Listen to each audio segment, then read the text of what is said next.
Imam Isa Mateen here in the Resistance. To my resistors, peace and power.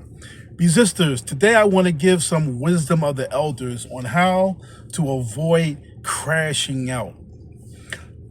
A lot of people who know me, a lot of them will be surprised to know that all my life I have struggled with a violent temper.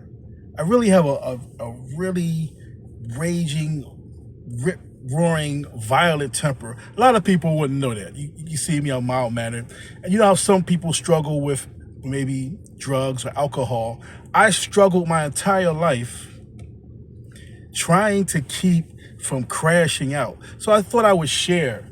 How is it that how is it that I have mostly avoided crashing out?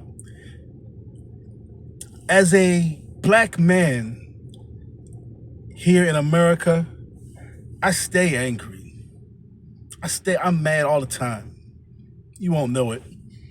As a Muslim man, I stay angry. I'm angry at injustice. I'm angry at, when I see people oppressed, hurt. It just makes me angry. So why don't I crash out? It's three things really in my life. I've narrowed it down to three things that really have stopped me from crashing out. Maybe one or two or three can help you. That's why I'm sharing this. The first thing that keeps me from crashing out and going into and letting my temper just completely engorge me is, as a Muslim, I'm afraid to go to hell. I'm afraid of Allah's punishment because Allah's punishment is real.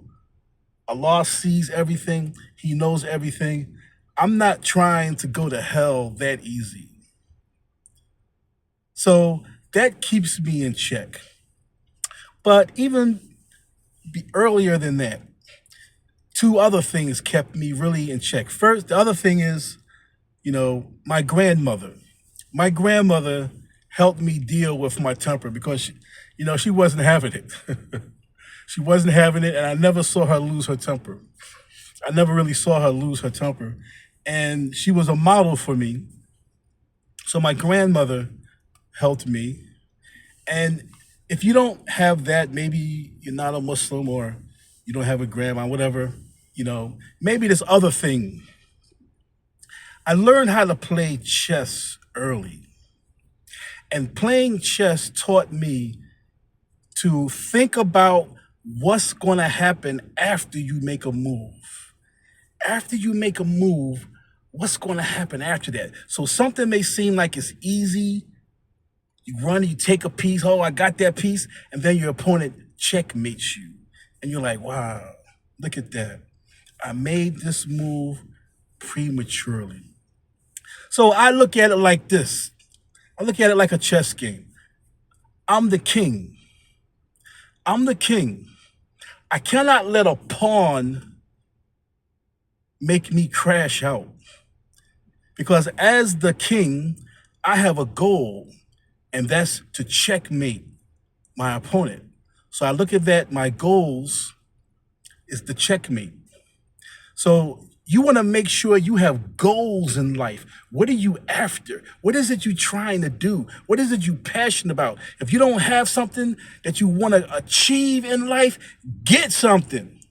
Get something that you want to do, you want to achieve, and make that your prime directive. Now you the king.